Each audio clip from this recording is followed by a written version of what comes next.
윤석열 정부 3년차 강도 높은 국정이 예상되고 있는 가운데 집권 초기부터 여소야대는 피할 수 없는 운명이었습니다. 그러나 가장 큰 방해물은 민노총에 장악된 언론 방송들이었습니다. 특히 언론개혁 드라이브는 예사롭지가 않습니다. 민노총으로부터 MBC 해방은 윤석열 정부의 최대 과제이자 중대한 전환점이 될 것입니다. 윤석열 정부는 국회의 여소야대로 인해서 입법을 통해서는 어떤 국정 운영도 불가능했습니다. 이는 방송과 언론을 장악하지 못한 그 결과입니다.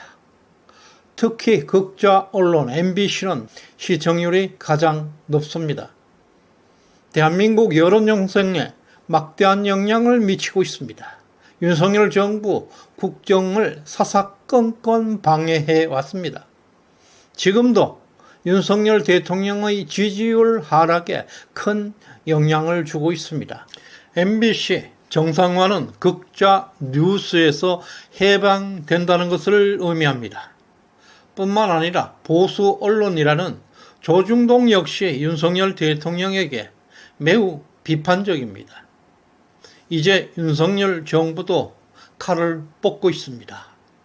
이진숙 방통위원장의 등장은 MBC는 물론 조중동에까지 공정한 언론 환경을 조성하는 데 중요한 계기가 될 것입니다. MBC의 해방은 윤석열 대통령의 체제가 이제야 뿌리를 내리고 있다는 것입니다. MBC를 찾아오게 될 경우 대통령의 지지율은 최소 15% 이상 급등할 것입니다. 방송통신산업은 과점시장입니다. 국가에서 방송 허가권 그리고 방송 취소 권한을 독점하고 있기 때문에 방송통신산업에는 시장 원리가 작동하지 않는 영역입니다. 따라서 MBC를 해방시킨다는 것은 극좌 뉴스의 한 축을 소멸시킨다는 의미입니다. 윤석열 정부의 최대 적을 하나 제거하는 효과가 발생하는 것입니다. 이것은 윤석열 대통령의 지지율을 크게 상승시킬 뿐만 아니라 이제 진정한 보수 우파 정부로 거듭나는 성공적인 정부로 자리매김할 수 있는 기반을 다지게 되는 것입니다. 또한 이것은 언론 영역뿐만 아니라 윤석열 정부의 3년 차부터 법원과 검찰에서 강력한 지원이 있을 전망입니다. 법원에서는 조희대 대법원장, 신진우 부장판사 등 정의로운 판사들에 의해서 신속하고 공정한 재판이 나타날 것으로 기대하고 있습니다. 또한 검찰에서는 한동훈 이원석 체제가 물러났습니다.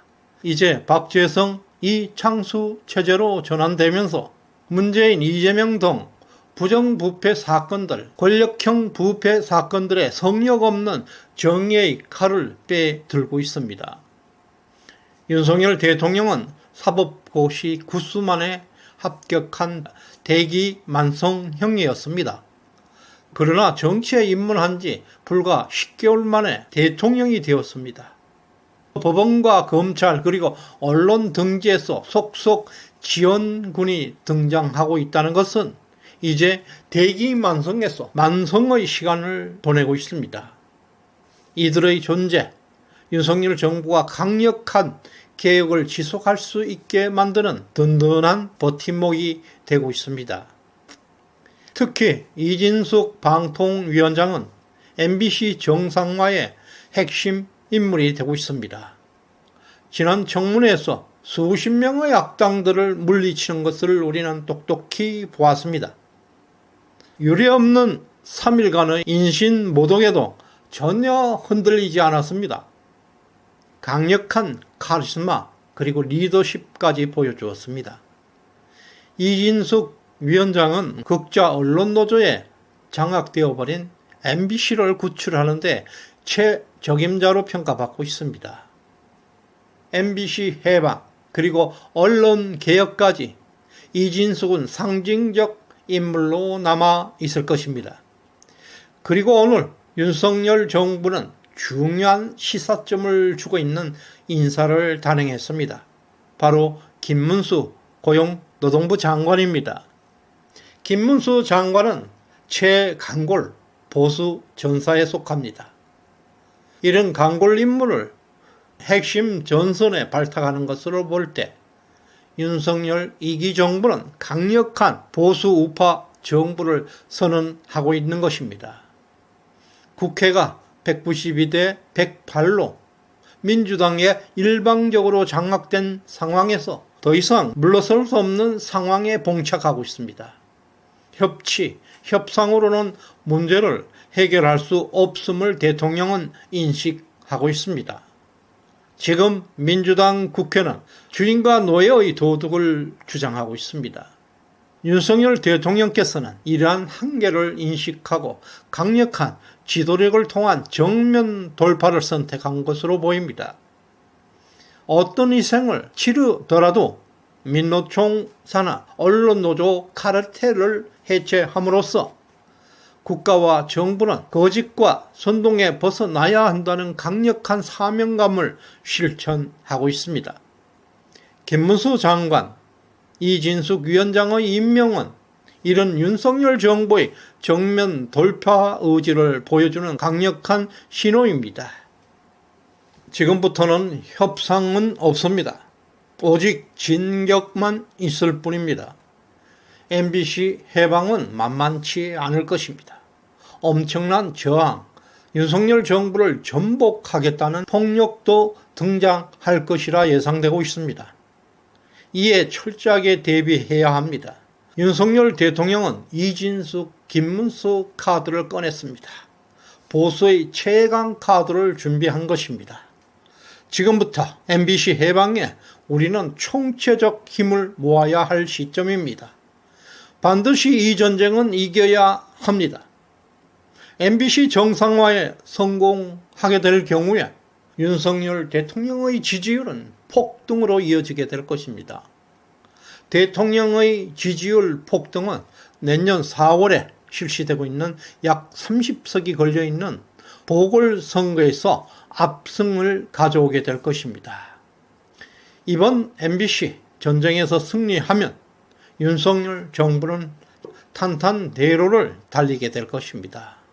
그 과정에서 문재인, 이재명에 대한 사법 처리는 삐터의 속도로 진행될 것이고 이번 전쟁이 정권 재창출의 바로 메타가 될 것입니다.